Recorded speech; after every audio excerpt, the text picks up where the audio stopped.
I think there's something about that drama and unpredictability in the theatre of football, which I think every composer tries to capture in some way and put it into his music. The first thing to be said about composers and football is that I'm not the only one. And right through the 20th century, there were notable figures who were obsessed with football. The most famous one being Shostakovich, who was a Leningrad Zenit fan, but also a trained referee, a professional referee. And the only photographs of Shostakovich where he's looking happy is when he's attending a football game.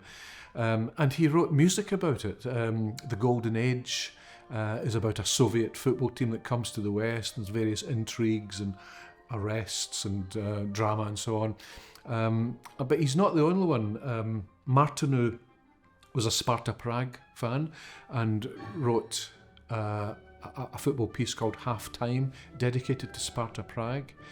Marc-Anthony Turnage is famously an Arsenal fan, and I've followed in the path, I suppose. There's a couple of pieces of mine that are very much inspired by football.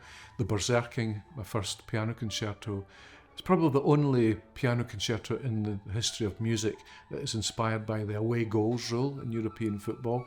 But it's all about energy, misdirected energy, and so on. I'm a Celtic fan, and I've written pieces inspired by Celtic. It's a piece called May the 25th, 1967, I think it is, which is the day that Celtic won the European Cup. And that's dedicated to Jim Craig, who was the right back for Celtic that day, and later my dentist in Glasgow, believe it or not. There's a little piece called For Neil, written for Neil Lennon, who was the player and manager for Celtic for a little while.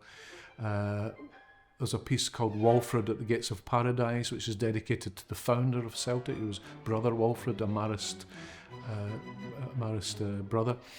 I think there's sometimes parallels between manager's job and the conductor's job, in that there's something about that strength of personality and character that can make or break a team, or indeed an orchestra.